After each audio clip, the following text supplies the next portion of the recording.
And we are live with another episode of the Keeg Talks. It is season 11, episode 3 of the Keeg Talks. Today, the Keeg Talks Skeleton Crew, the newest Star Wars Disney Plus show.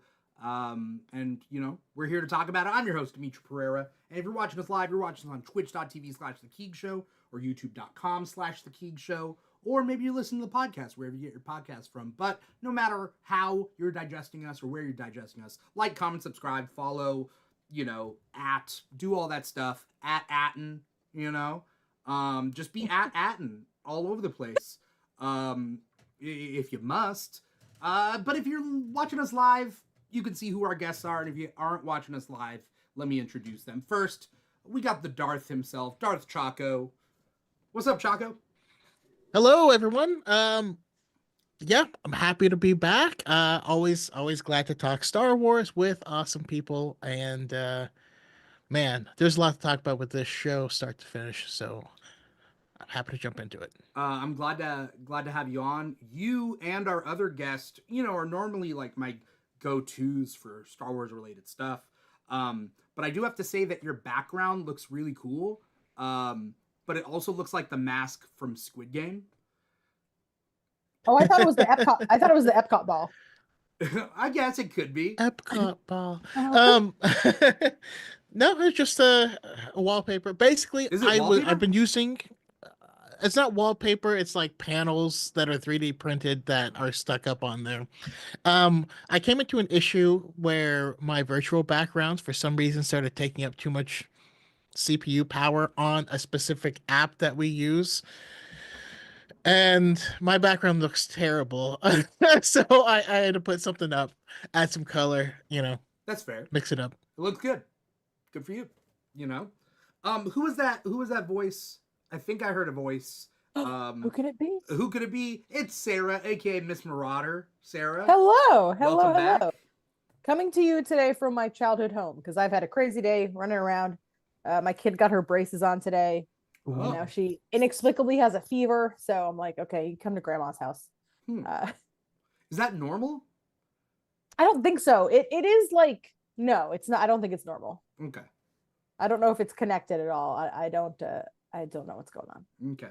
But other than like that, her body is so busy fighting your teeth that like bacteria got in. I don't know. I need to rewatch Osmosis Jones to figure it out. Yeah, I'm sure it's in there.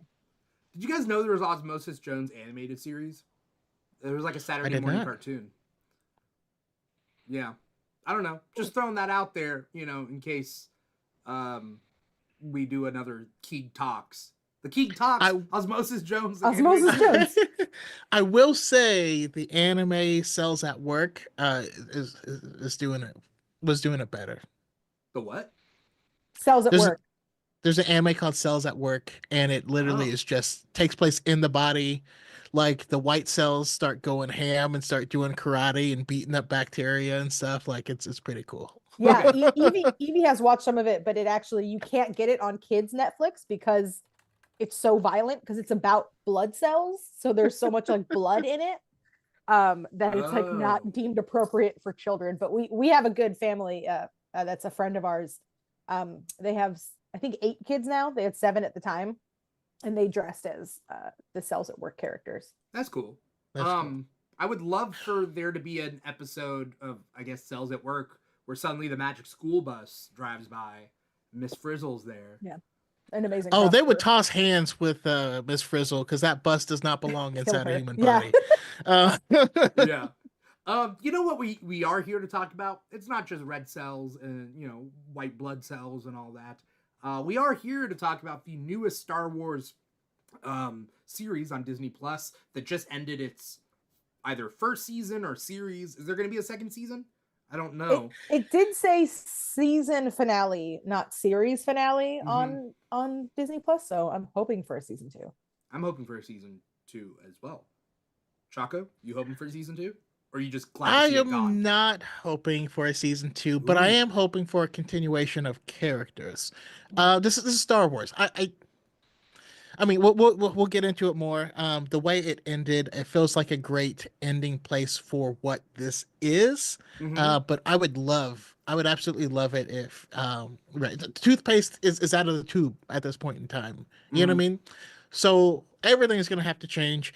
I would love it if we get something where we pick up 3, 4 years later, and they are officially a crew doing stuff and trying to help the people on their planet acclimate to You the want galaxy at you want large. Skeleton Crew the college years? Yes, Uh, all well, grown up. more like Degrassi the Next Generation. Yeah. It's Yeah, right because that started off as like I think Degrassi the first Degrassi show is like a kindergarten, and then they like slowly move up and they get older. Like the original Degrassi starts off I think in like kindergarten. I'm gonna look that up. Anyway, the point being is for anyone who doesn't know, I don't know Saved by why. the Bell did it too. Yeah, Yeah. Good morning, Miss Bliss, something like that. That was Saved by the Bell. Um, anyway, the point being is this show is an interesting kind of mix of genres, but I want to know you guys' thoughts when they announced they were gonna do this show and like the different things that you heard about this show before watching it. I mean, for me, I'm a simple person. So when I heard of it, I was like, oh my gosh, I have a 8-year-old that loves cosplay. So I'm so excited to see what character she's gonna pick.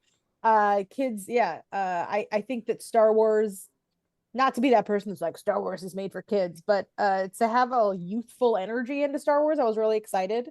That sense of like wonder, I feel like a lot of things can become cynical, right? But it's kind of by having a cast full of kids, like it almost can't be cynical, right? It was gonna yeah, have to have whimsy and kind of wonder in it. So I was very excited because while I did enjoy the Acolyte, some parts of the Acolyte a lot, it was pretty dark, right? And it was Yeah. pretty cynical at points. Um so to know, I was like, obviously it's gonna get dark at some points, but I was excited for the whimsy and just to have a good time. yeah. I mean, Yeah. at it was Star Wars Celebration in Anaheim where they came on stage and they were like, "We finished shooting Skeleton Crew," and I was like, "You didn't announce Skeleton Crew. What do you mean you finished shooting it? What the hell is it?" So like, yeah, it was not one of my anticipated projects because I literally had no idea, what was going on. And, they did finish shooting it, 2 years ago, which is why the kids are all significantly larger when you Yeah. see them now. Um, but it scratched an itch I didn't really know that I had, especially when you got someone like Kathleen Kennedy running Lucasfilm. Like this is her bread and butter, taking it back to that era of just feeling like those movies we used to watch as a family, and I feel like we don't get those anymore, really. I haven't felt that way in a long time. Stranger Things masqueraded like that and then got real dark real fast. Um, no, but this was just a fun ride. This is my plug for if you are someone listening or you two as well. If you're like, I want that vibe of like just a movie that is equally as entertaining for the kids as is the parents, and it's just wholesome. And Mitchell's versus the Machines on Netflix Mm. has that Uh, vibe to it, and yeah, it's one of our favorite movies to watch as a family. I've heard I saw that a amazing things long about time that ago. film. It's so good. I saw it, but I forget. I think I saw it during the pandemic because it came out during 2020. I think so. Yeah. Um, just a interesting thing that like people talk so much shit on Kathleen Kennedy for no good reason. I mean, she produced the classics. Like I've been rewatching the Jurassic Park movies because I love Jurassic Park, but my girlfriend hasn't seen them, so then we've been watching them. And so like Kathleen Kennedy's name pops up multiple times, you know, Yeah, for Jurassic Park, right? But like uh I didn't know what to expect from this show other than like I think going into it I just knew that like Jude Law was starring in it and it was about kids and it just seemed like pirates, right? Like that was roughly all I knew.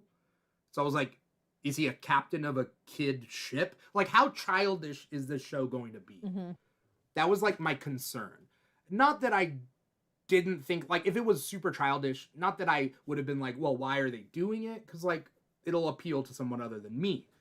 But it was the right mix. I thought it was a great mix, and I feel like Star Wars, and kind of like what you said, Sarah, about the Acolyte, and and we got Andor and other things. They've opened up the door for darker stories, but I don't want to lose the core. I don't want to lose where we got this whole thing coming from, and so that's one of the things that made me really happy. And like when we got the Mandalorian season 3, at the very beginning of the season, you meet space pirates, and Vane is one of the people on the ships, and I remember how mad people got because they felt it was totally off, because the pirate captain was basically Oscar the Grouch, if he ever Oh, that if he ever that made it like out. seaweed looking guy. Yeah. But I thought it was great. I'm just like, okay, so we're doing Muppets now. Awesome. Like this is a return to form for Star Wars. People, originally got mad when they first saw Empire Strikes Back because they were like, oh, we wanted serious sci-fi. Now he's with a Muppet, and you're like, no. This is baked in. This is a feature, right? Like, It's not a bug. I take the Muppets very seriously. So yeah. Right? Yeah, and the amount of puppets and kind of creatures, and I think that's a concern of like, is it going to be childish or just kid friendly type of thing? Because I can't watch Andor with my kid. Can't watch The Acolyte with my kid. Right. She has watched The Mandalorian. Season 3 lost her a little bit, as did many of us. But I watched Skeleton Crew with her. She's only watched a couple episodes so far because she does prefer animated things to real life people. But I told her if she's gonna cosplay from it, someone has to quiz her. If someone tries to gatekeep her, she has to know it. Yeah. But yeah, it's one of those things of it for Star Wars. You want to be able to watch it with your kid, right? Like the original trilogy, my dad watched it with me when we were kids, right? So I think wanting something serious because you're a grown-up now is valid, right? Like, okay, the kids that grew up watching it are adults now, so we also want some stuff a little bit more seriously. Okay, amazing. We got Andor, right? But you have to, if you don't bring a next generation into a fandom, it's going to die, right? I'm a big proponent on that because people, it feels like sometimes people want it to die with them, right? Like, I want it to stick with my generation until what? Until we're all old and we die, and then there's nothing, and then Star Wars dies out, right? If you don't get stuff that's kid friendly and a little bit more digestible with not intense themes, then, and the themes of like, is the good guy really the good guy, right? Life isn't black and white, right? Like I feel like they were still like some classic themes, some classic hero's journey stuff. Yeah. Within it, so it's not, I think there were a lot of people that were ready to write it off as like, oh, it's just a kids thing, but but of course I'm the number one Rebels, not the number one Rebels fan, but I'm a big Rebels fan, so I'm not one to trust on what I watch a lot of kids media since I have a child, so I appreciate it when something is kid friendly and also interesting and engaging, because there's a lot of cartoons out there and kids movies that are not.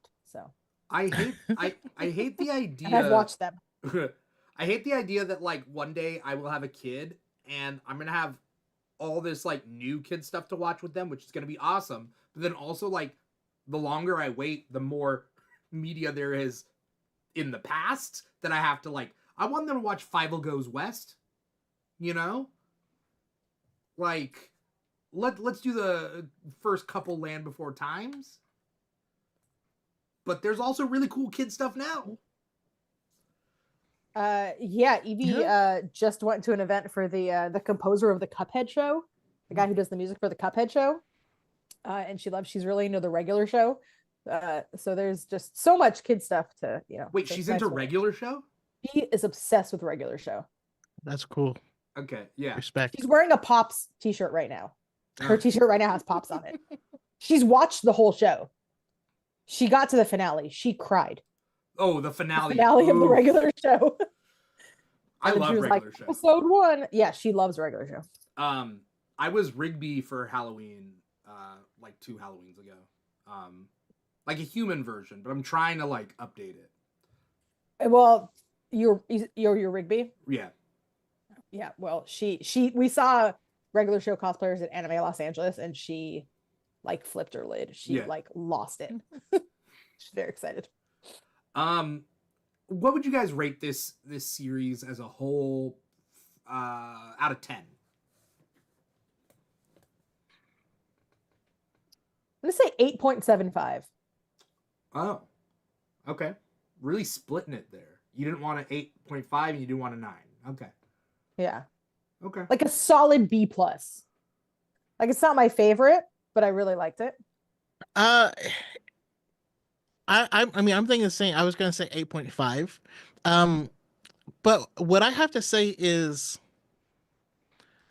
I don't have like many complaints. There wasn't really a lot that I disliked about the show or disliked about the performance. By the way, getting that many kids to put out that good of a performance together, especially when KB and Wim were acting together. Oh man, talking about their disability and stuff and fears based on that was fantastic. It wasn't it's a scratch and itch, but its subject matter wasn't my favorite thing. So it's like a perfectly executed meal, but you're just not into that meal, you know, but you're like, this is really good. I just, like, it's like when people talk up French food. I have no idea what French food actually is. I'm not interested. I know many different other cuisines that I would love way more. If you give me, I'm sure it's great, but also it's not going to be ranking in my top 10. It's like a perfect eggplant parmesan.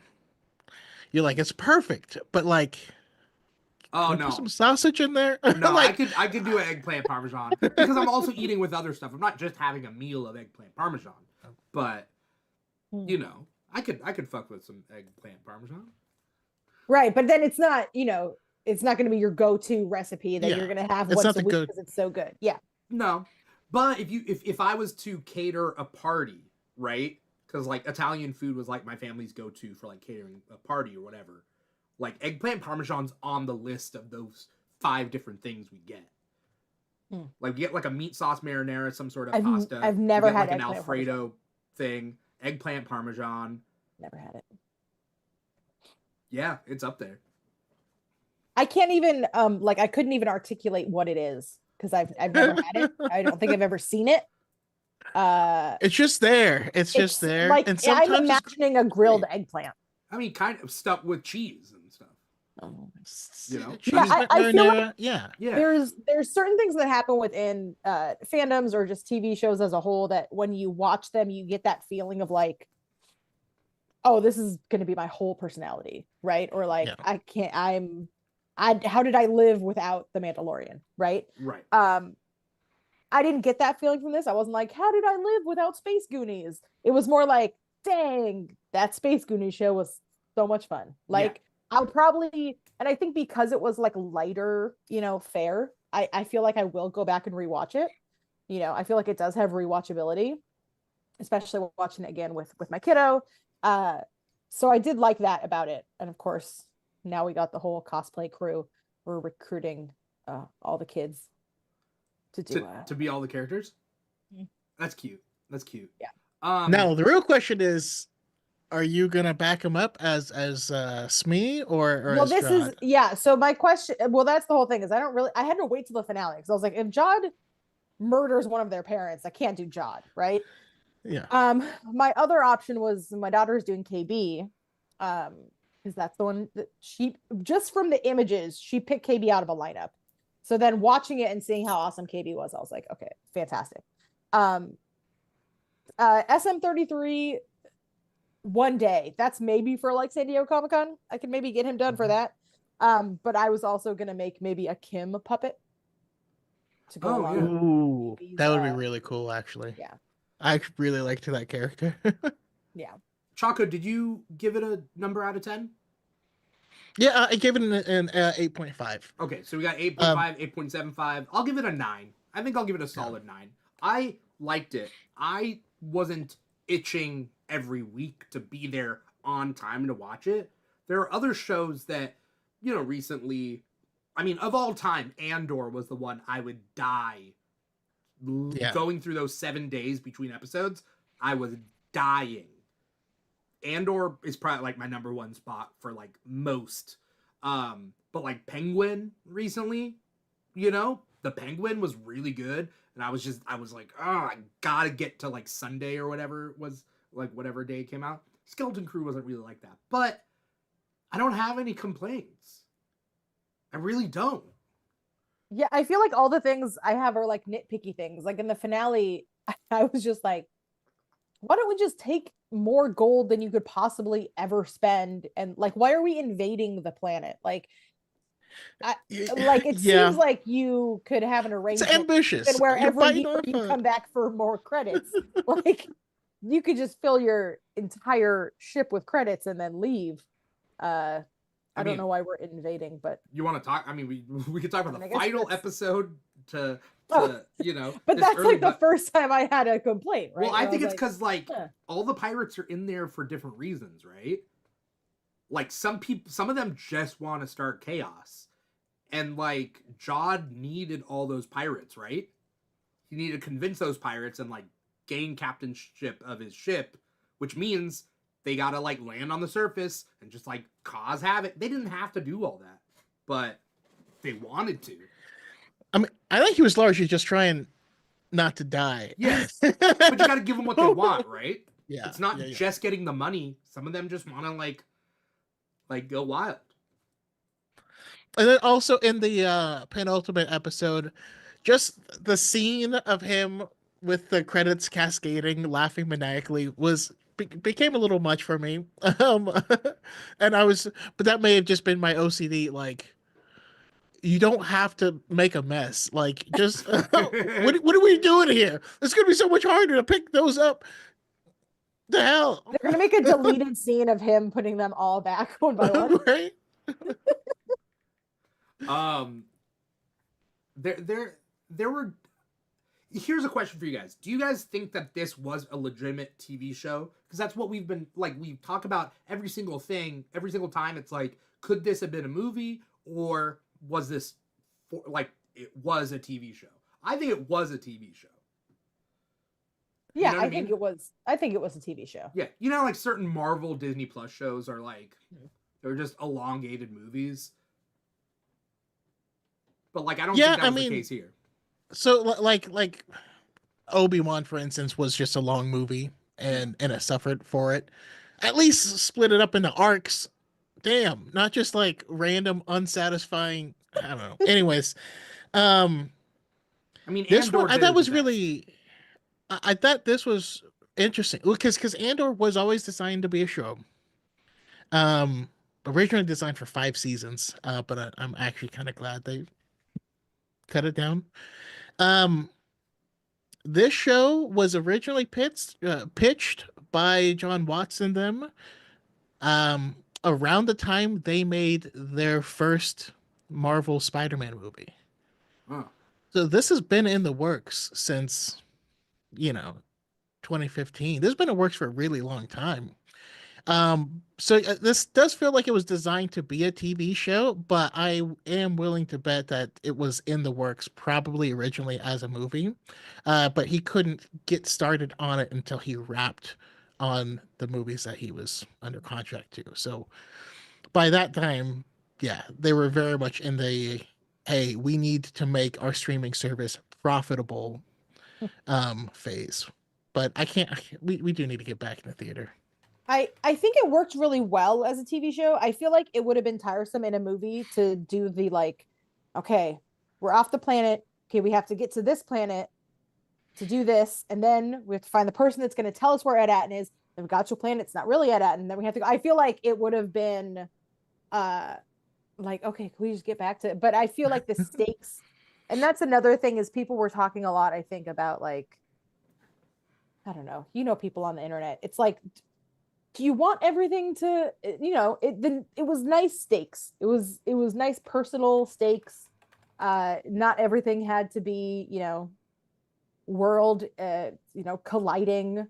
It was a nice little, and I think I've been trained, I think, unfortunately, through maybe the Marvel Disney Plus TV shows to be like, where's the third act? The world's gonna explode moment. And then I was like, oh no, wait, no, that's okay.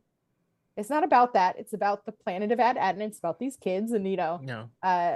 they got that settled, and that's all it needed to be, right? It didn't need to have far-reaching consequences to lead to somehow Palpatine returning. It just needed to be this little. The mystery was contained, and I feel like it worked well.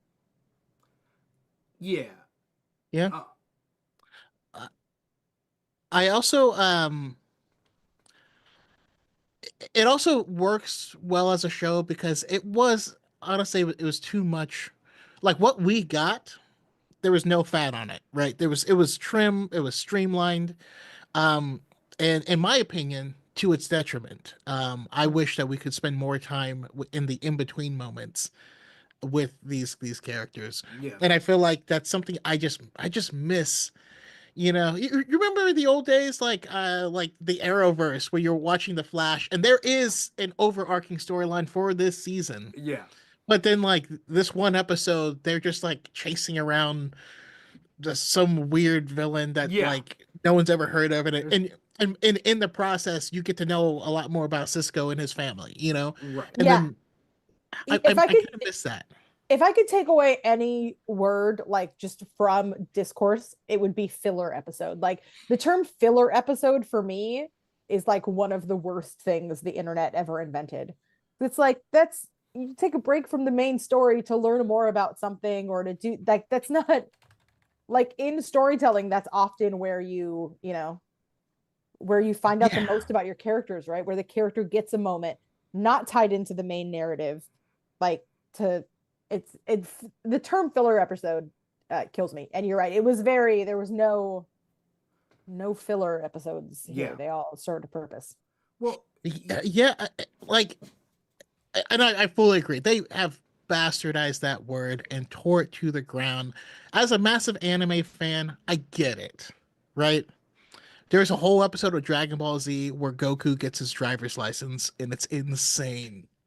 It is it's him and Piccolo, and for some reason Piccolo's like wearing a backwards cap and like, like it's super weird. I gotta look this up. That's filler because it had nothing to do with anything, and it wasn't part of the manga arc, and it didn't, But like, what gets called filler now is just, I don't know. I don't even know. They call everything filler. It's anything that happens that's not directly propelling the story forward, right? It's like, oh, we're taking a moment for the character, and they're like, nah, it's filler. Someone called that episode of Agatha All Along where they did Billy's backstory filler.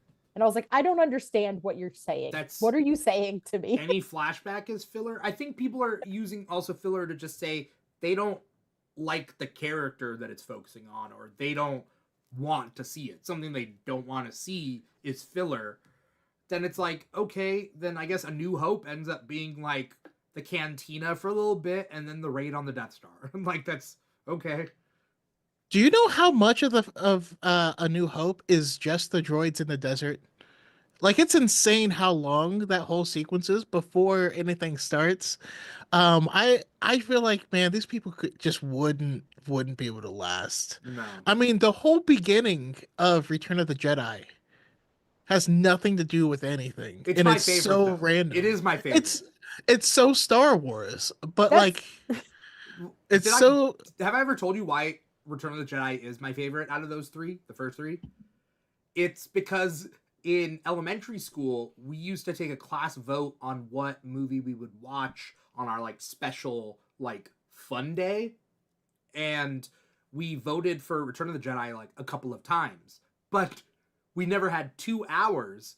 We only had like 45 minutes to an hour, and we only really did the Jabba's Palace stuff, like, and that was it. So I've seen those like a couple of different times, just that part, before I got to see like the full movie. And like, I love it is just like a movie in and of it. It's like an episode of a TV show. That one part it's my favorite. I love Jabba's Palace. When I went to watch Empire with Evie, I was like, oh my god, they're on Hoth first. I thought that part's boring. I thought they were on Hoth for like a solid 20 minutes, but it's like 45 minutes to an hour of Hoth. Right. And she was like 4 years old at the time. Hoth is pretty boring until they start like tying up AT-ATs. Like, you know, Hoth is pretty boring because it's just Han and Leia going through the trenches being like, hey, hey, hey, hey. And then like, okay, that's it. We're not allowed to admit we like each other yet because of the narrative. Yet people can't make it through 11 minutes of Canto Bite. I don't know. It's weird. I just like the collective opinion span. I have an interesting connection between Canto Bite and specifically the Last Jedi and this movie, but I'll get to it a little bit later. This show starts off with the huge pirate scene, which I thought was amazing. That when the pirates board the ship and then they realize, you know, like people die, right? It's just classic like pirate movie, Star Wars boarding, you know, like in A New Hope. It's pretty kick-ass. Mm-hmm. Shout out to Mick Giacchino for the music in this. First of all, the music was excellent and bombastic. That pirate theme hits you so piratey, but it contains the first few notes of row, row, row your boat. And it just made me laugh so hard every single time. Because it was like, row, row, row your boat. And then like, now we're badass pirates. And you're like, how do these do it? Like, it makes so much sense. But like, to think about it is wild. It's just nice because it automatically sets the tone of what kind of pirates you're going to deal with, right? Because there's the whole like, are we talking about the Pirates of the Caribbean pirates where like you're actually kind of rooting for the pirates sometimes, right? Where they just punch people in the face, but it's like, oh, okay, no, they're gonna, it's like the actual threat. Somebody please get that man his eyeball back, like like for heaven's sake, let the guy have his eyeball back. Yeah, no, it was a great way to set the stage of just like, oh yeah, no, these are the murdering kind of pirates. Okay. Yeah.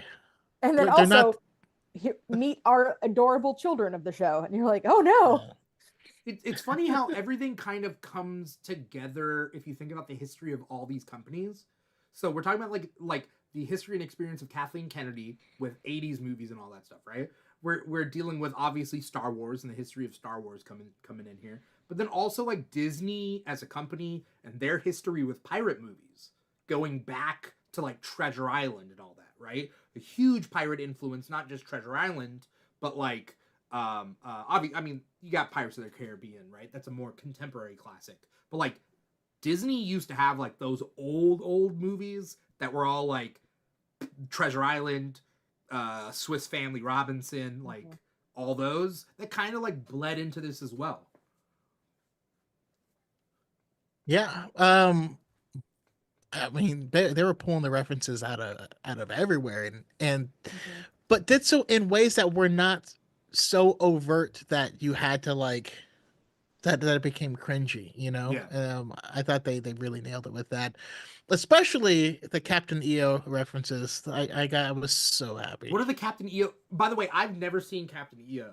I never saw it because that was in Disneyland in the 90s. Yeah. Right? Yeah. But I only went like twice to Disneyland in the 90s. Like, but they brought it back in the 2000s. Oh, yeah. Well, you had plenty of okay, this is where I'll say I've never seen ET. So all of like the Amblin like 80s visual references, that's not what I grew up watching because my family was weird. So those were not our childhood films, right? Mm-hmm. So Yeah. My little brother has never little, seen E.T. He was terrified when he ran through the field at the beginning and couldn't watch the rest of it. that's my brother, the music scared him. The music scared him, and then we were never allowed to watch it. I don't know whether I've seen E.T. from start to finish. I don't know. But like, I mean, and I never saw Goonies. I didn't see Goonies as a kid until, like, I was an adult. It was like 3 years ago. I saw like an outdoor screening of Goonies. So, like, first thing, I'm not old. I'm, but I'm definitely not as old as like. I was never an 80s kid. Yeah, I think the 90s kids, it was an interesting thing, yeah, because I was born in 88, so it was like by the time I was old enough to have been appropriately aged to watch the Goonies, it wasn't of that time anymore, but it wasn't old enough to be retro. My dad famously, we watched Monty Python and the Holy Grail like once a week in my house. So. I don't know whether that's like a normal mainstream thing, but kudos to you. I don't think it is. But it explains everything about my personality. But there's a lot of Treasure Island Easter eggs. They threw in a lot of like, hey, for all you pirate fans out there, like here's a lot of Treasure Island inexplicably. Well, not inexplicably. I mean, it's about pirates, but yeah. By the way, I saw Treasure Planet like maybe during the pandemic. It was a couple years ago. I actually love Treasure Planet. Treasure Planet had no right to be that damn good, and it makes me mad because I'm like, because it didn't get the love that it needed when it came out, and I'm like, you're making all these live action remakes, and this one is right there. Like that's one I would go see, but like whatever. I mean, I would love a live action Treasure Planet. I would also love, and it wouldn't be a reboot, it'd be a sequel, a new Rescuers movie, but live action.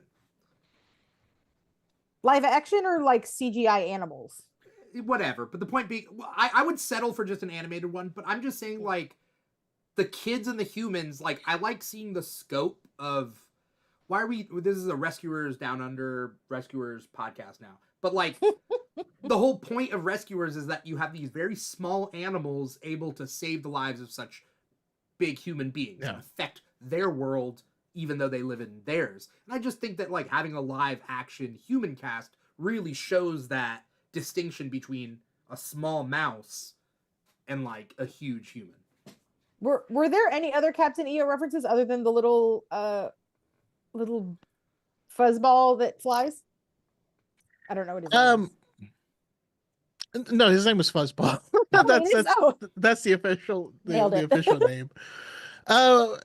There's nothing direct, but it was clearly made with and this is kind of what we're coming back to, with the specific vibes from it. That and also the little monkey thing that was the fairy man was from Captain EO as well. No, sorry. He was from the Ewok Adventures. No, never mind. The little hologram was from like the holiday special or something, which was insane because they literally not even just a pool, but they recreated that to put it in there. That's not. I've never seen the holiday special. Don't do it sober. Okay. That's the one with B. Arthur, right?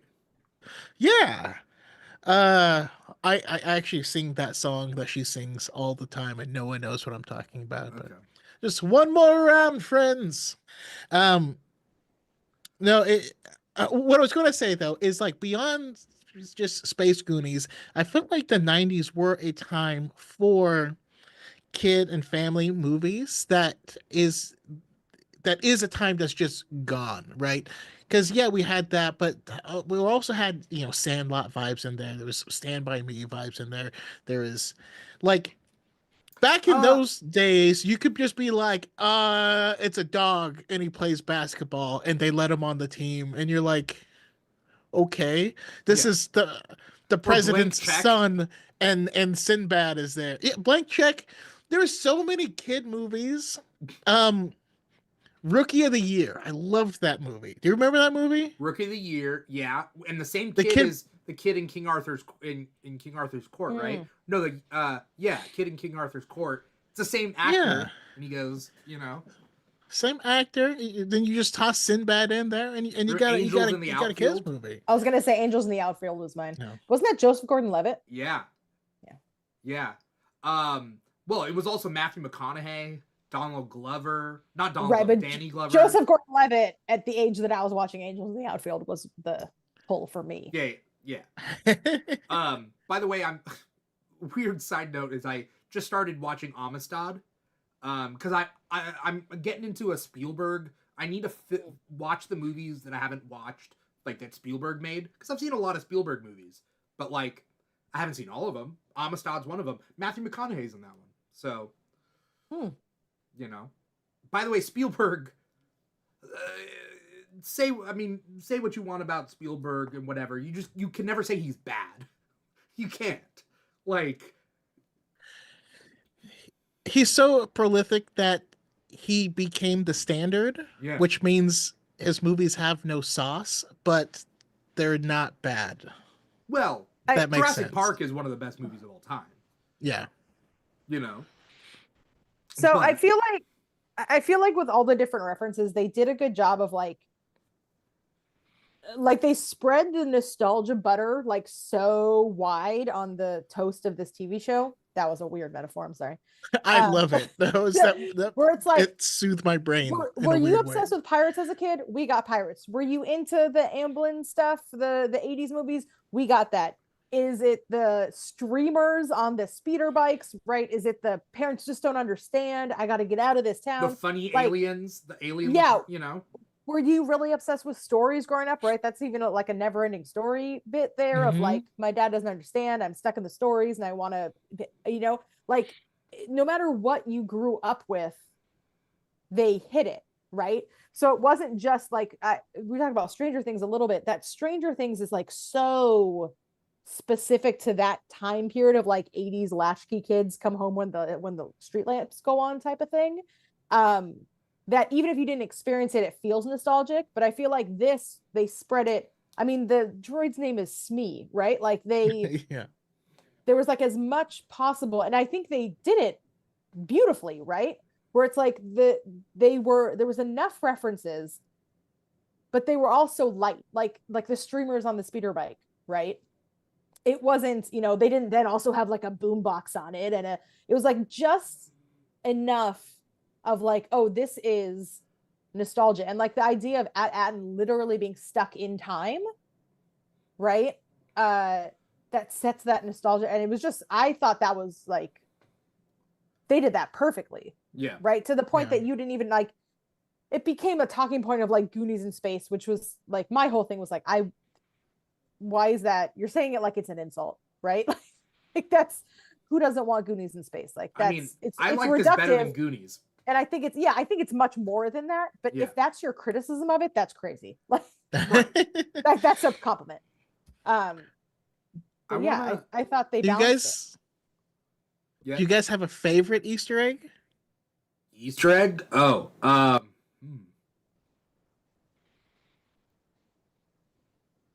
don't know. I'm trying to think of like the different Easter eggs and everything. I know people freaked out with the B-wing laser. That made me so freaking happy. Oh, I was I was fist pumping the air just because, you know, people were mad when that got tossed into Star Wars Rebels because I don't know. They don't use that in Return of the Jedi, right? No, they don't. But are they equipped to use that, or is that a special type of B-wing? There was a special weapons package for the B-wing that's just not for mass producing. Okay, you know? They need to get the specific like iOS update to get that like feature. Yeah. Okay. No, that made me super happy. And just having B-wings there, it just made me really happy. Yeah. The other My favorite Easter egg though is a blink and you miss it one, but Mel's Diner is on Adatin. What's Mel's Diner? So Mel's Diner, I'm from Northern California. So we had Mel's Diners all over the place. And like we didn't go to Denny's. We had them, but we went to Mel's Diners. Oh. You see a band play, you go there at 3 a.m., you get a malted milkshake. And like it's just amazing. But Mel's Diner was the meeting spot in George Lucas's film American Graffiti. And it played a big role in that film. And so they're playing homage to him. It was just cool. Okay. It's kind of like Norm's down here. Like Norm's is like a SoCal thing, right? Yeah. Right, Sarah? There's one in isn't there one in Universal Studios? A Mel's Diner? Am I making that up? The closest I would say to yes, Mel's, there is one. No, there is one in. It's more like a Tommy's. No. Yeah, I was gonna say, like, what is it called? Rocket Burger or whatever might be closer if it and yeah, it's more of like it's really more I feel like Denny's is it's just like that place that you go when after your theater group finished their thing or after a concert where it's like the food's not going to be good but we can hang out but the times are you're there for the vibes. I gotta get back to Skeleton Crew. What do you think, guys, about the 4 kids? I love them, and what really got me thinking was that like originally I was like, oh, like if I had a kid, like he'd be like Wim, and then I thought to myself, oh, if I had a kid, he'd be like Neil. And then I thought of the other 2, and I was like, all 4 of them are gonna be like they're all like distinct personalities. They're actually all my children. Yeah, they're all my children, and like because they're all very distinctly different, and I love them just the same. And like, I don't know, I found them very endearing. Neil, especially, is the light of my life. Yeah, like truly the light of my life. I don't tell Evie. The best thing about Neil to me, because originally people were like, oh, is he the same species as, what's his name? Max Rebo. Max Rebo. And he's not. No. He genuinely doesn't really look that much like Max Rebo. Like, no, I mean, he's just vaguely elephant-like. Yeah, it has a trunk, but that's not what Max Rebo looks like. But I didn't realize that he was literally hardcore an elephant head, because when they show his dad has tusks. I'm like, yeah. So elephants are my favorite animal. Yeah. I need that species to be a Jedi. I think that would be so sick. And he would fight with 3 lightsabers, one in his trunk. It'd be like Zorro on. Well, their trunks aren't super long though, right? Even the dad. No. Even the tusks weren't even like long on the dad. It was just. I mean, yeah, and there's like there was an illustration in their garage of like, it was like a lady almost like wearing like a Oktoberfest type thing with like a thing of ale, and I was like, I want to know so much about this family. And also, the thing about Neil is, like he's so good. Like the characterization of him is so great. Everything about him fits perfectly. And then the idea that like that episode with him at Akron of like his kindness is his strength. Like I love that everyone kind of gets that moment for themselves. And also in the finale, the fact that he got back home and he was like, I'm home, we're safe. Number 1 priority right now, I'm getting in a bubble bath. And I was like, no. I love you so much. I watched the finale in a bubble bath. I'm a big bubble bath fan. Love a bath bomb.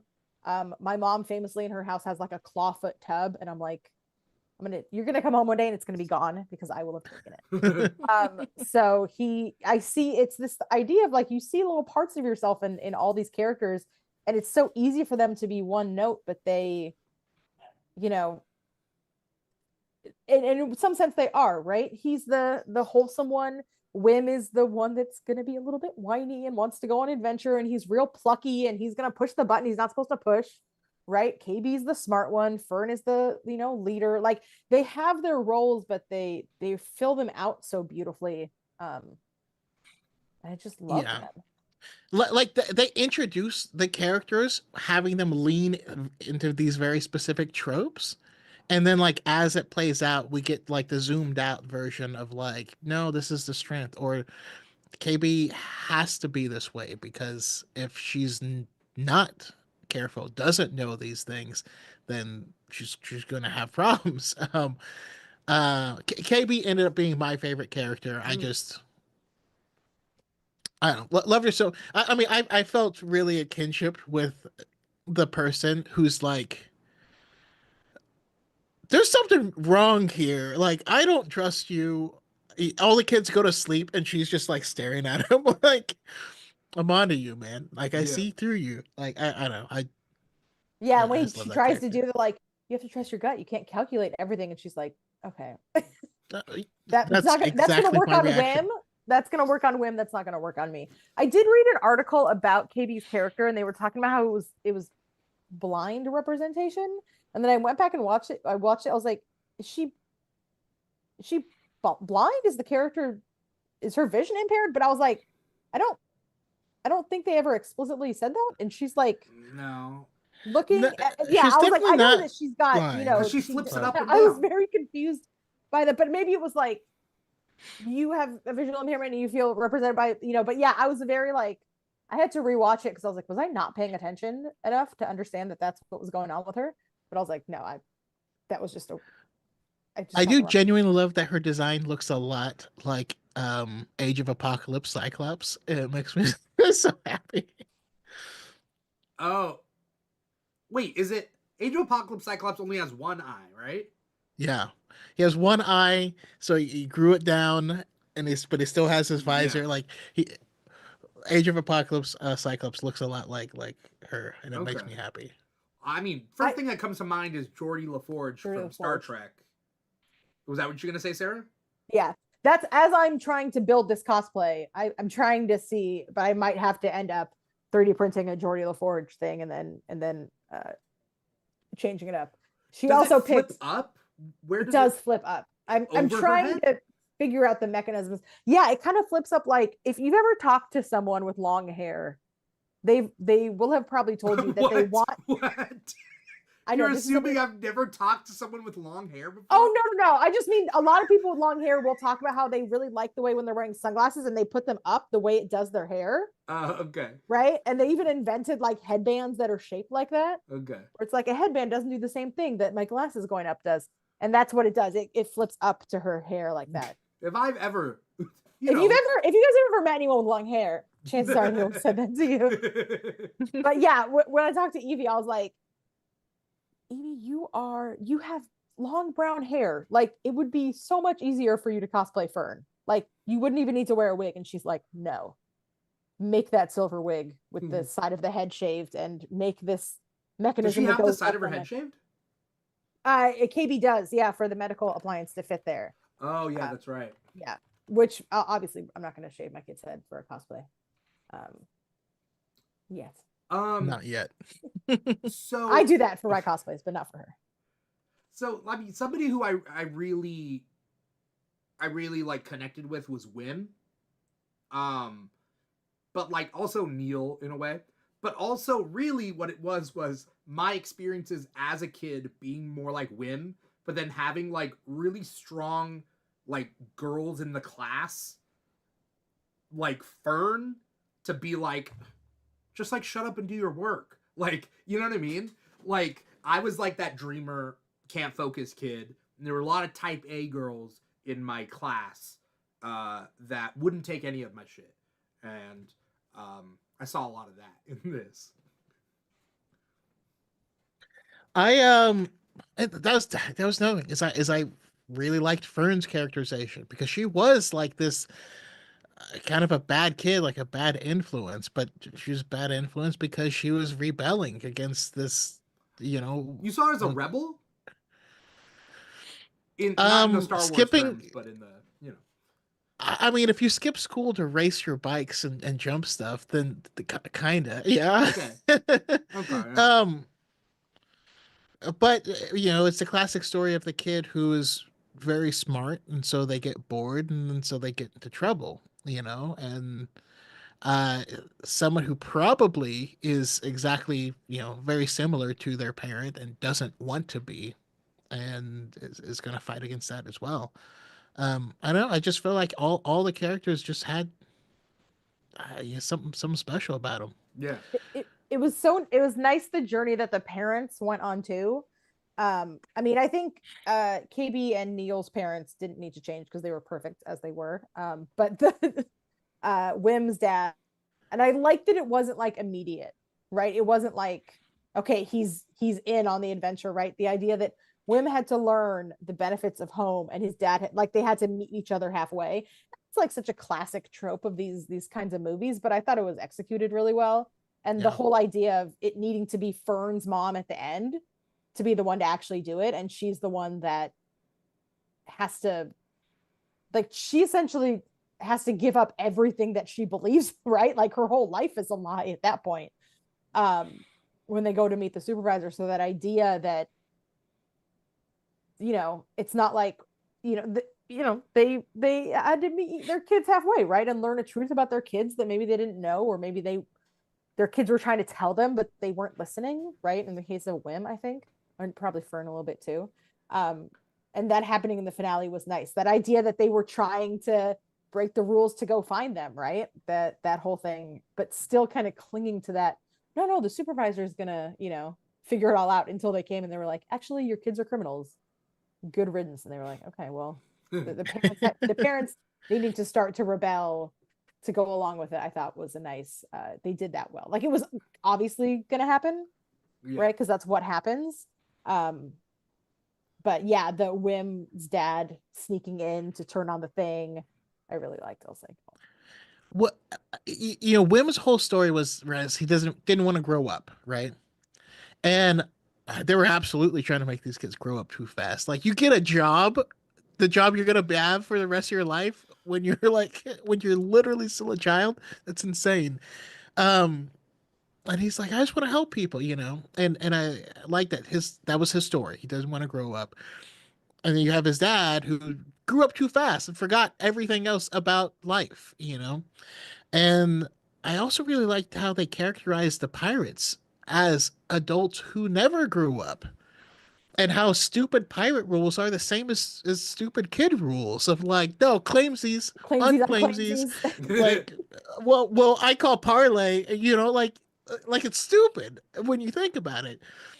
And so we really had Wim see kind of both sides of the equation, realizing that a life that's literally on rails, like their whole town runs on rails, is not the way to go. But the chaos of these pirates ain't it either. And then at the same time, you have Jod.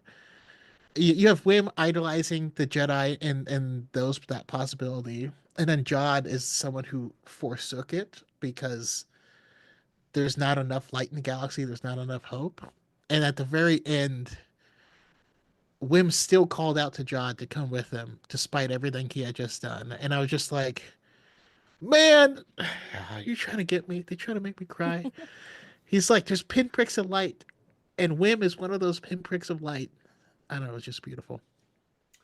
I think Jod is a piece of shit. I think that, like, he can have a heart, but, like, the thing about life is, it's not about whether you have a heart or not. It's, like, what you're doing with it, right? And, like, how many times does he get the chance to, like, he could have, I don't know, like, he could have just, he could have done things differently, but he caused harm, right? Yeah. And, like, I don't have space in my life for people like Jod. So, I know, that's how I feel about cosplaying him, but also he has a cool ass coat. Yeah. So also, he's really cool. I like Jude Law. Like, just like, and the character is really cool, and I would love to see another thing with him. He's got the Jack Sparrow thing of, like, I was trying to think of the quote that he says, but he says that it's something like, I'm dishonest. You can always count on a dishonest person to be dishonest, honestly. Right? Like, he's so full of shit that you can rely on him to be full of shit. Right? Unfortunately, KB seems to be the only one that totally sees it from the get-go. Right? Like, I love that little, like, oh, I guess KB's really strong with the Force too moment, right? the having the girls be so not trusting of him, whereas women, Neil, are like, yeah, sure, he's used the Force, you guys, like he must be a good guy. But it didn't feel super like hearing his backstory of like he didn't learn that much of the Force because he was essentially a Padawan who was taken under the wing by a Jedi, but then she got, shot down in Order 66. It was so like, yeah, that fits for him. And then like, what, you go be a pirate and use little Force tricks. Like when he saw that there were kids in there, I mean, kids are so easy to trick, right? That idea of like, oh, he hit the jackpot when these kids were the ones that rescued him, right? But the fact that he has to work so hard to continue tricking them. And then I like that they had him be genuinely a dick, right? Like, yeah, really mean. Like when he said that to Wim of like, you're the worst of them. Like, I was like, so I would have. Wait, what did he say? Like, so mean. It was something like he was telling him, he said like, you're the worst of them, right? You're the worst of them because you're so obsessed with the stories and life isn't a story and blah, blah, blah. Like essentially being like, you're the most annoying of these kids. Yeah. And then I think he makes Wim cry and then Wim cries. And I was like, that's my son. And that came like 2 episodes after Wim was crying by himself and John sat down next to him to make him feel better. And yeah, I again, I love Jude Law's performance in this because the whole time, especially you're hearing he has all these different names. He's been all these different people, 2 different people. And then in the end, it seems like we are asking ourselves, is he redeemable or is he not redeemable? Is he actually a good person who's faking it or other way around? And it turns out he don't even know. I mean, genuinely, he could have killed so many of their like the amount of times he like had a lightsaber up to Wim's dad, and it's like I feel like if it was any of the other pirates, they would have killed him. Well, right? yeah. Like this, and except maybe there's the one female pirate. I think her name is Kona. Like narrative wise, you get why he can't carve up their parents on screen, but yeah. Also, it seemed like it fit with the character. Like he didn't care if they died, but he didn't want to do it. Yeah. I think he cares if you. I think he cared if they died, but he was somebody online compared. Well, I mean, his actions cause a lot of people on that planet to die. Right. Right. But I think somebody compared it to the type of bank robber that like goes, I hope I don't have to use my gun. Mm-hmm. I hope I just kind of just go in, out pretty easy. But that's not the case, Did you guys have any thoughts about him using the Force and everything? Like, did you just assume he was a Jedi? Or I was trying to think of like how it could have been a trick. I never thought it was a I mean, the very first time he did it, they did all of the sound cues that they do when using the Force, okay. Like the low bass rumbling and stuff like that. So to me, that instantly signified. So and also they gave us a couple like Chekhov's guns. Mm-hmm. Like they go to the planet and they show that he has a knife, and you're like, they're showing us this now so that when he pulls it out later, we don't ask questions about it. And he pulls it back with the Force. Like the Force wasn't the thing they were showing us; it was the knife. So that's what kind of cemented it for me. But no, I kind of called his backstory. I was like, oh, because the way he quoted Jedi stuff was wrong. it was almost like he said, like he heard words, didn't know what they meant or any deeper meaning behind them. Yeah. But they were like platitudes that were said to him at a certain point that he's repeating. That's how it felt. I was a big fan of the Jedi never leave anybody behind. And he goes, that's not a thing the Jedi say. That's so funny. I was like, he's right. But if he was a Jedi, he would know that that's kind of true, right? Of Jedi, except for on the Acolyte where they all died and they just left the planet. Yeah. But yeah, I didn't think that the Force stuff was a trick, but I was leaning towards that backstory too of like, he's not a Jedi, but no, someone taught him how to use the Force. Do you have to be taught, or can you just kind of teach yourself just some basic tricks if you do have an affinity? I mean, you can use it on your own, but you're gonna the. I like to think of the Force, like the Force canonically acts kind of like musical talent. So you can meet plenty of people who can sing on their own, but they'll still need to train to do certain things. They may need a vocal coach in order to be able to do certain things. But you can also have a massive amount of talent. And so that's actually one of the reasons why I did call it, was because when Smee started freaking out, he was going to rip them limb from limb.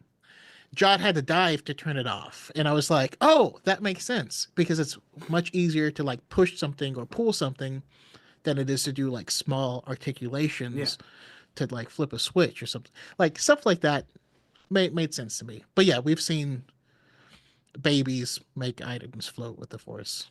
Yeah, we've all seen that. Like in Wicked. In real life. Yeah. I once met a baby who could make things float. I don't know if you guys have ever met a baby. Her name was Matilda. You ever met a baby with long hair? What? So did you there's a weird long hair baby with the glasses up top. Yeah. Like, what have you ever met a baby that was complaining that their glasses were not? Yeah. So I mean, I don't know if there's much more, like, if you guys had any thoughts about like the show and everything. It was nice to see Jaleel White back up again. I was a huge Urkel fan as a kid. Mm-hmm. He didn't do much. And also, he not only didn't do much, he, like, anyone could have played that part. Yeah. It felt odd. I did not know it was him. And when someone said something about Jaleel White, I was like, oh, haha. And I was like, oh, it actually was him. It's like, I thought it was a reference I didn't get. And I was like, okay.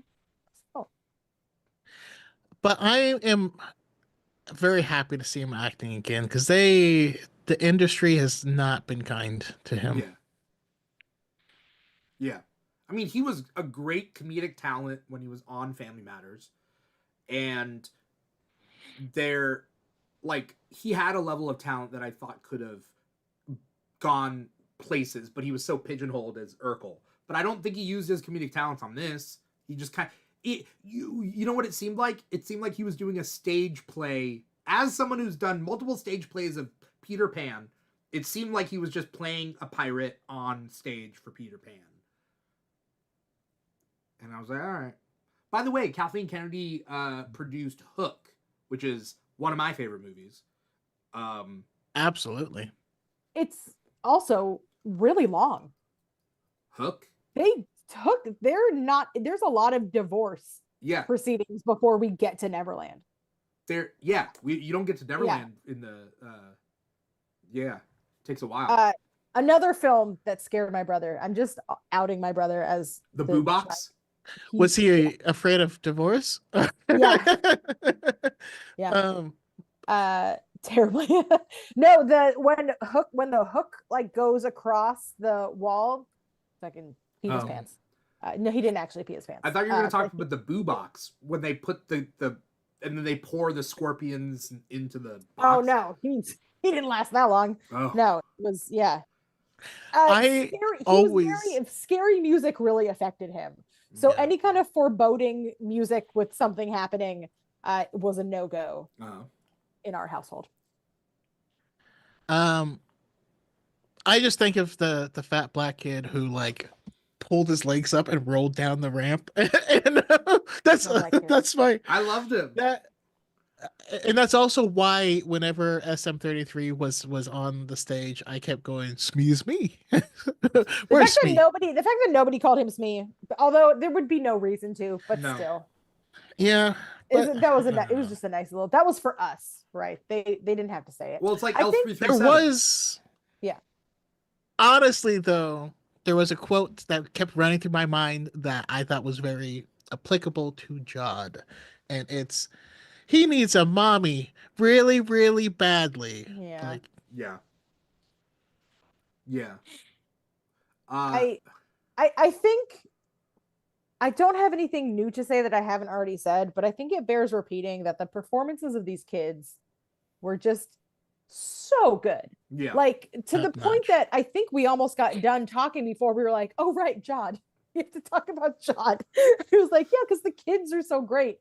And like I feel like charming is almost that almost sounds like an insult, but like the performances were all so like genuine and charming and just delightful that when you get to that moment, like the KB episode when she's like, I wanted to cry when she was like trying to talk Wim through how to fix her thing, and she was like obviously not working, but and then he got it to work, and she was like, oh, and then that's incredible. Like the performances were incredible, the chemistry they had was incredible, the chemistry with Jude Law was incredible, right? I like believed that these people are their parents, right? With all the scenes with Wim and his dad and Fern and her mom, I was like,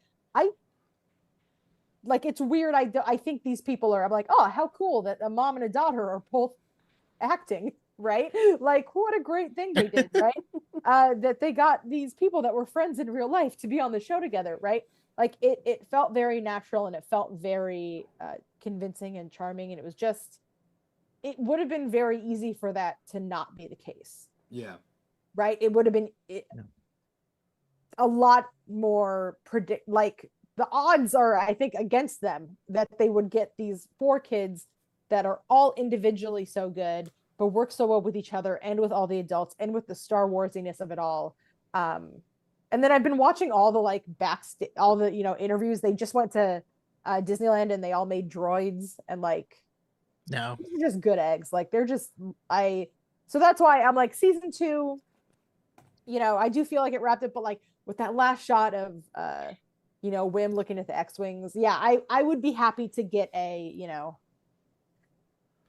get them somewhere in something else. Right. I want to see Wim, flying his X-Wing, as he's sure to do. So. Yeah. Yeah. Can I shout out Fern's mom? Mm-hmm. That's all I gotta say. In what way? That's all I gotta say. What's up, Fern's mom? Thank you for doing that, because I don't know if you could see it on my face, but when you said Jude Law's character needs a mommy, I was just like, don't say I volunteer as tribute. Don't say that for about you? him. Yeah. I love Jude Law. I've loved Jude Law for a long time. Yeah, Carrie Condon, that's her name. Yeah. Yeah, she's delightful. Also, I mean, I gotta shout out Wendell because like that's the lead singer of TV on the radio. Like, how did you get in this? What? What? I don't. It was just weird.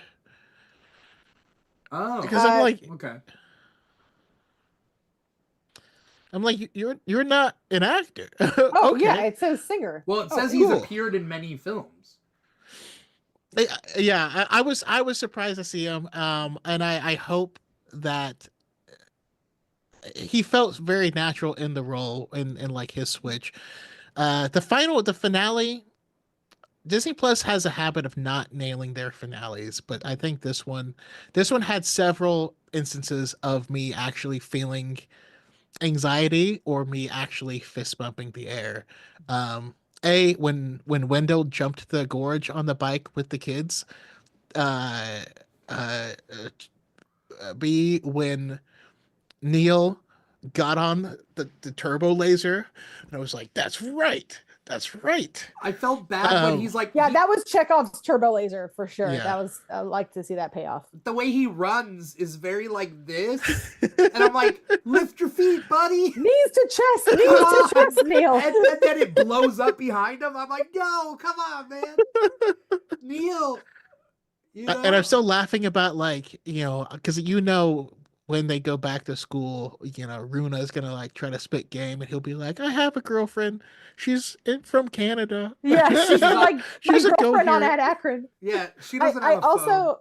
I feel like there's a lot of moments as a parent watching.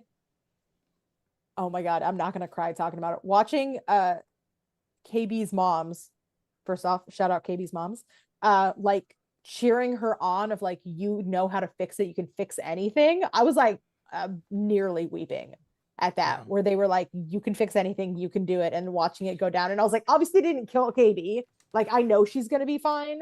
And I think that's a thing in a TV show or movie that always I have the most respect for, is like, when I know someone's gonna be fine, like they're not gonna kill KB, but still when that ship was going down, I was like, you can do it, KB, you can fix it. And I was like, okay, she's not gonna die, but I'm still worried she's gonna die.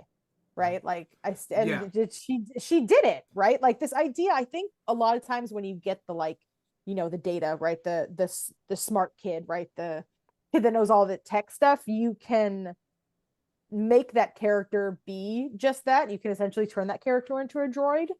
And not that there's not many droids that I love, but they really humanized her in a way that I liked. They really gave her a lot of nuance and a lot of emotional, like, bang for your buck with that character,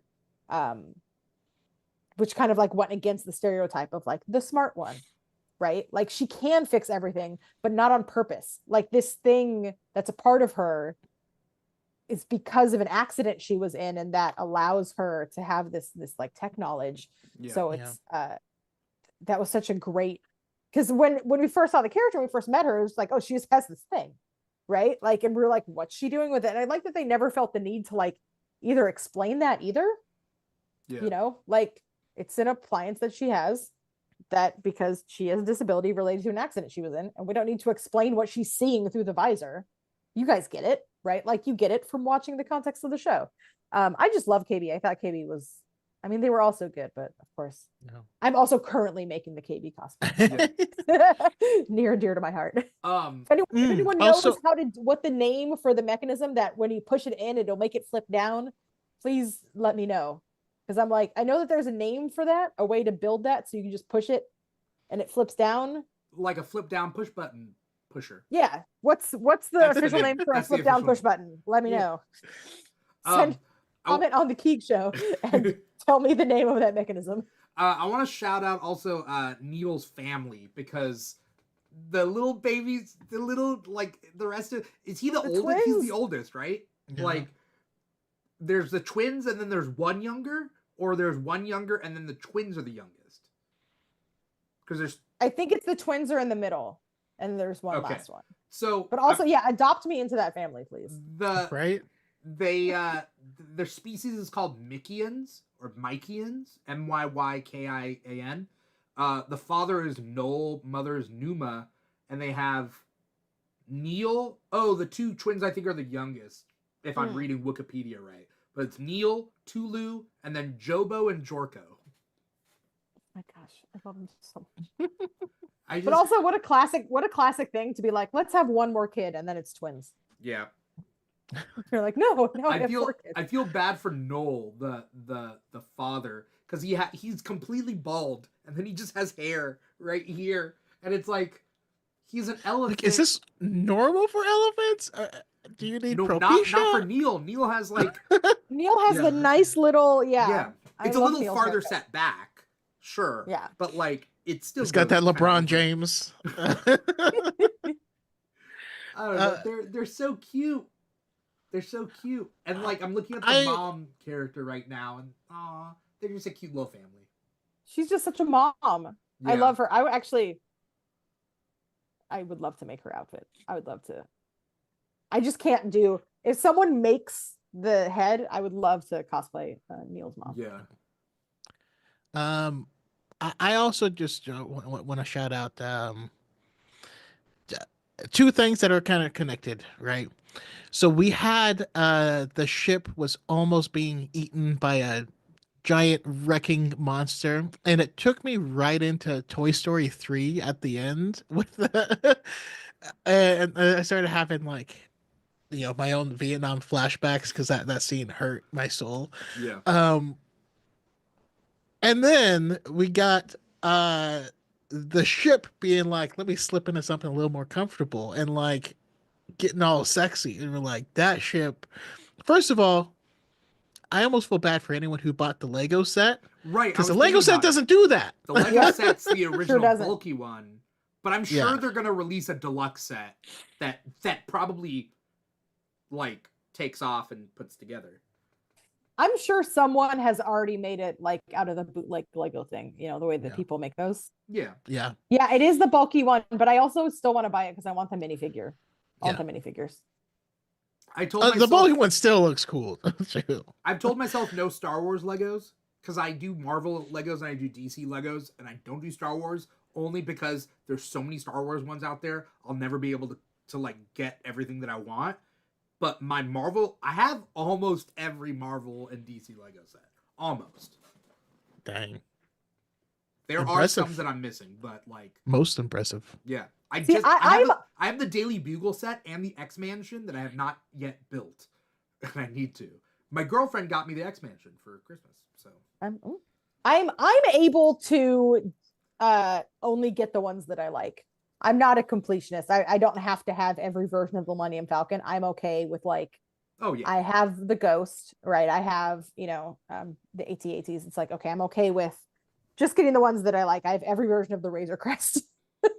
My problem is the minifigures. I need to get every minifigure. I don't have to get every set per se, but I will get a set just to get the minifigure. And with Star Wars, there's a billion.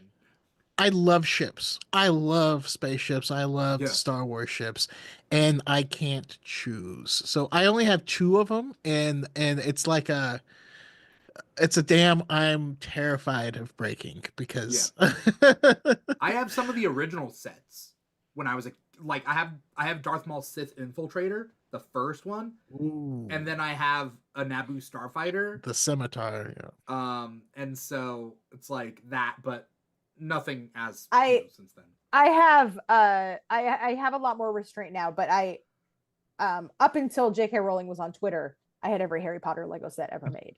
And then I stopped buying them for moral reasons. Yeah. But also like they're just releasing the same versions, like just more like there's only so much you can make, right? Like of versions of Hogwarts. So, but now, I'm just giving them to kids now. I'm just like, hey, all the kids in Evie's class, I'm like, you like Harry Potter? Here. And they'll just like show up one day with like, give your mom this box of Harry Potter Legos. That's cool. Yeah. I don't want them in my house anymore. let's finish up this podcast by talking about like the ending of the show, what we hope to happen in the future. Like, what do you guys think is gonna happen? What do you want to happen? It's hard because on the one hand, I understand it was a 1-season thing. It was a nice little jaunt. We don't need to have, a far-reaching thing.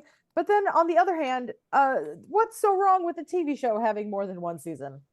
I think we have a lot of TV shows, especially on Disney Plus, that are 1 season of TV. And I would like to have a nice little TV show that is give it 2 or 3 seasons, right?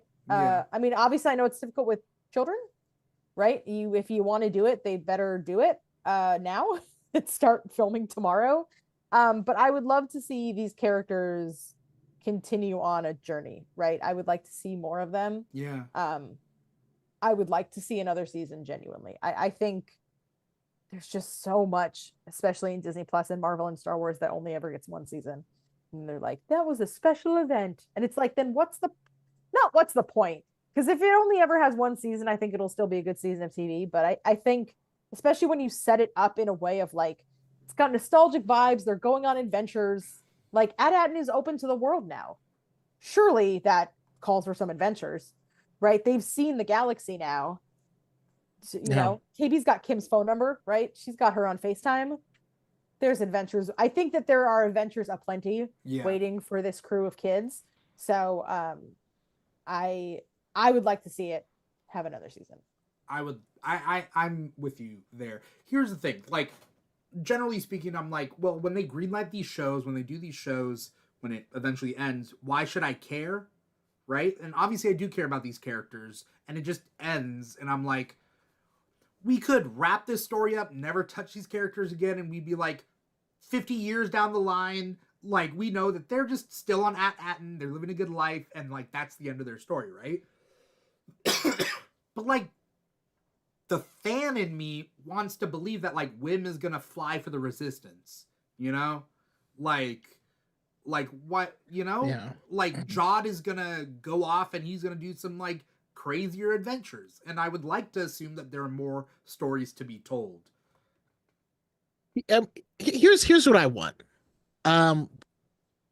After the fall of, after At-Aten becoming, part of the galaxy again, the New Republic is going to keep an eye on it. But they're also not run by droids anymore. Also, having a big giant astromech running it was really cool. And Yeah. Especially when he's like in HAL 3000 mode, that made me laugh. And he wasn't evil either. No, I thought he was going to be evil. I like how he's like, yeah, no, you're a liar. Which of these things are you lying about? And you're like, oh, damn. Okay. No, but I would like to see Wendell become an emissary. Now that they know what's going on in the galaxy, this galaxy needs help. It is reeling after the Empire has wreaked havoc, and they actually have the means to provide aid. Wim's number one thing was he wanted to help people. Now, they haven't had any ships coming in or out since before Order. We don't know how long before. They don't really have pilots or people like that on the planet.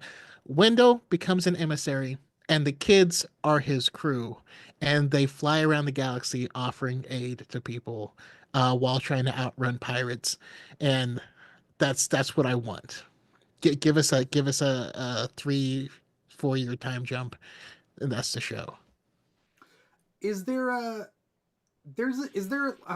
trying to think of who the characters in the expanded universe were. That wasn't there like a good pirate kind of Jod guy? Was it Card? Was it Talon Card? Was it Talon Card? Was he kind of like a good guy, but like he was a good guy, yeah, and kind of piratey, right? Was he a smuggler? More smugglery, but yeah. Like, it would be cool, like, if it's not gonna be Jod, like, give these kids a good role model. Wouldn't it be cool if there was a reversal? A new guy comes in who is good, and it's a little shady, but, like, they're like, we don't trust you. And he's like, what? Like, it's the opposite. I'm actually a Jedi. Yeah, like, come on, you know? Also, Wim gets piloting lessons from Zeb. That's what I want. from Rebels. Zeb? Yeah. Yeah, well, this is, okay, all I know is this is in this time period for a reason, right? Like, this is around the same time as Mando. Yeah. It is around the same time. I feel like Lucasfilm just finally got the go-ahead to start telling stories in this time period. And I think they were barred from it for a long time. Even in the comics and books, it was either, and it was probably Dave Filoni's like idea, but only Mando in this stuff was in this time period. Everything was telling previous stories, but now we're finally getting to the point where they're going to start telling stories more in this in-between time. I feel like there was an embargo. Yeah, that's fair. When's the Battle of Jakku? Battle of Jakku is 1 year after Return of the Jedi. Okay, so it's already happened. Okay. Yeah. Because right now there's a comic thing going on right now, a 12-issue comic run for Battle of Jakku. Very good. Jen Markham had made a video about who could cameo, and she was like, I hope nobody cameos because you don't need a cameo. And I was like, well, that ended up being correct. But one of the people was Zeb, and I was like, I would have liked to see Zeb, but it's okay. We did not need him. I'm just still salty that he had a cameo in Mando and then wasn't in Ahsoka. Yeah. I'm like, can we just put my family back together, please? Where is Zeb? Somebody thought, what's his name? X-Wing fighter would have appeared. Carson Teva? Yeah. He said, but he'd be way too. That man is on his PTO. He has earned it. He's showed up in every other Mandoverse thing. Like, give the man a vacation. I love him so much, but he's probably filming Last Airbender or Avatar: The Last Airbender. You know. Yeah. So, you know, good for him. I love him so much. Paul. Yeah. what's his name? Paul something or another. And so in Kim's Convenience, he was great. And anyway, it's funny to see him do interviews with Daniel Day Kim. Yeah, and he's like, "Yeah, I'm a lot younger than him. Don't laugh." Because he said like, He's when I was younger, I looked up to Daniel Day Kim, and it's like, oh, you're like, wow. Yeah.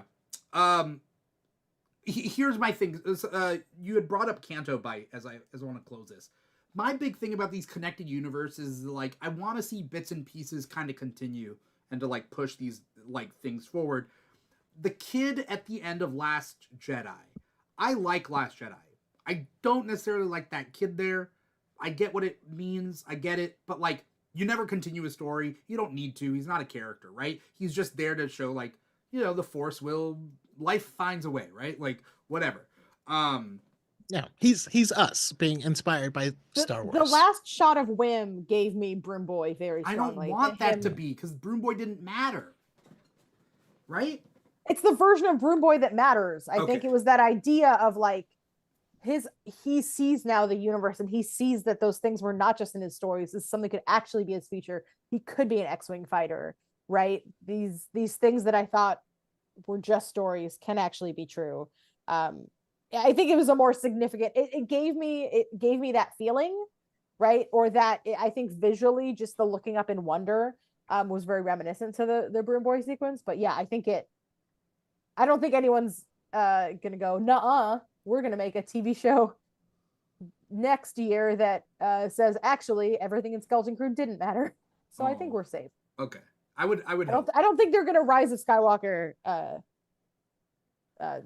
Skeleton Crew. Oof. Yeah. Season 2, Rise of Jod. And Jod's like, Jod. I'm actually the good guy all along. And you're like, oh, and the kids are the bad guys. Yeah. You guys have any final thoughts about this whole thing? I thought it was a fun romp. My thing is, if there's no sequel, if there's no like season 2, none of that, I just feel like I'm gonna forget about this show until I need to show it to a kid. I heard that people online, that they're like, kids are loving it. Like, this is next level shit for kids, which is amazing. But I feel like if they don't continue with it, I'm not going to care about this show in a month's time unless I'm trying to like recommend it to people who have kids. And I think my thing is this. Okay. My thing is Star Wars. God damn it. You can't only do one thing. That's the problem. You can do anything and people will react the same if you only do one thing. They need to have like a movie come out every 3 years. Also, you can put out these limited run series, but also have an ongoing series. So there's something that is scratching all of these different itches. That way we don't feel this like feast famine, will they, won't they, like it drives me crazy. And so these certain projects that are telling like a side story that's almost experimental, it's just not up the straight and narrow of what Star Wars was, get extra scrutiny because the people who want that are not being fed. Yeah. And if you only do anything up the straight and narrow, then people get bored because it's not doing enough interesting thing. Like, you have to do it all. You can't just do, say, one size fits all. I don't know. I'm with you. The same goes with the MCU. I just guested on another podcast yesterday. The episode hasn't come out yet, but like, we talked about like MCU ideas and whatnot. And so like, that's my big thing, is like, there's so many people that want so many different things out of Star Wars, out of the MCU or whatever. Like, yeah, give everybody what they want and keep people happy on their route, their track, you know? And I also think if you're making it for kids, you owe them another season.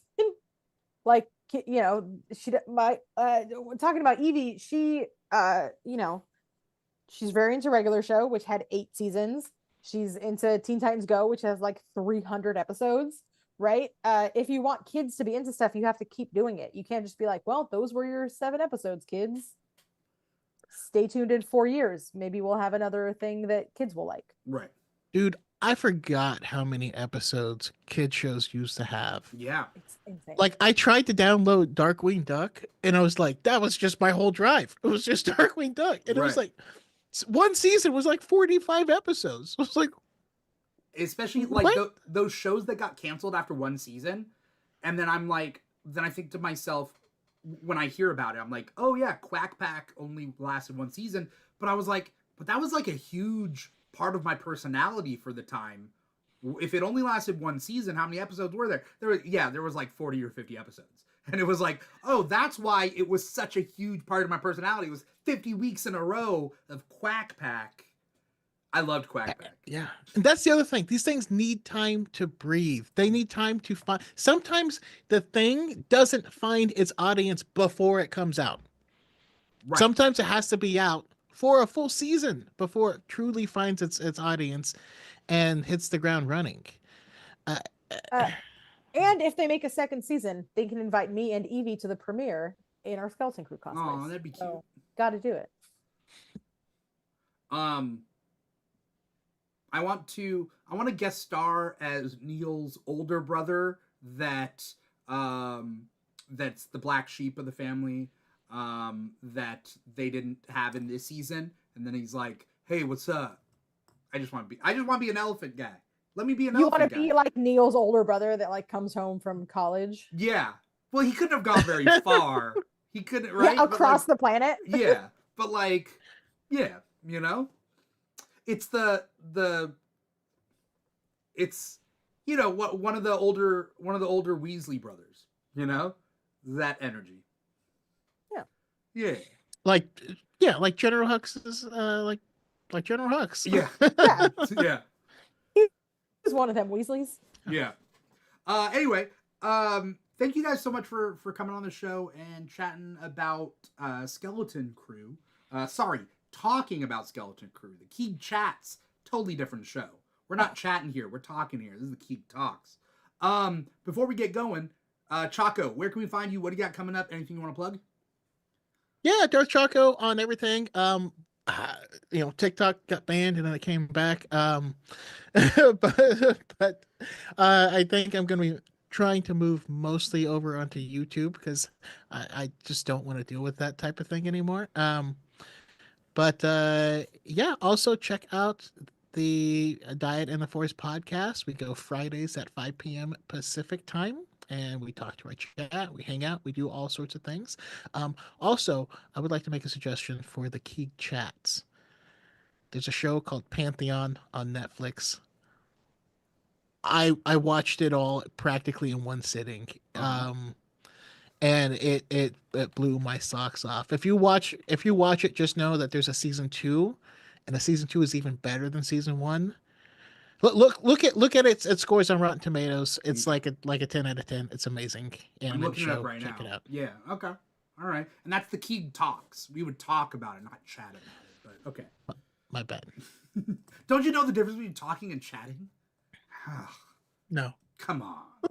Come on. Is the second season on something else other than Netflix? So the second season is available on YouTube, but I will download it and send it to you if you want, because I watched it on YouTube, but there are times where it has popular music in the background, and so they just have to cut that scene out. So not all the time, but and it doesn't hurt it, but I will even send it to you if you get to that point. Okay. And you can have me back on to talk about it because I love it. I'll look into it. I'll look into it. All right. Sarah, where can we find you? What do you got coming up? Yeah, I guess you can still find me on TikTok. You can find us on Instagram, and then whatever else new social media is gonna come out of all this fiasco. We are now officially award-winning cosplayers because we won an award at the Anime Los Angeles Masquerade for our Dune performance. Nice. We are, for WonderCon is our next con coming up, building KB and Kim Puppet and maybe Jod. I don't know. We're split on it. And then also Ghost, Agatha, and Wiccan. those are going to be our 2 new ones for WonderCon. Awesome. So you can That's stay cute. tuned and watch that build, and then whatever we have cooking for Anime Expo and San Diego Comic-Con. Yeah. Sounds So good. there Sounds we good. are. For anyone out there who wants to follow me personally, you can follow me at This Is Dimithri on Instagram. But for all the Keeg stuff, this show is the Keeg Talks. We also got Comic Talk on Thursdays, where we talk about comics. The Keeg Chats, where I interview like artists and writers and whatnot. That's few and far between, but when it pops up, they pop up. That's the Keeg Chats. Basically, you can follow all of that at the Keeg Show. TikTok and Instagram are our 2 biggest ones on social media, but we're also on like Threads and Blue Sky and all that. At the Keeg Show / the Keeg Show, whatever, wherever you can find us.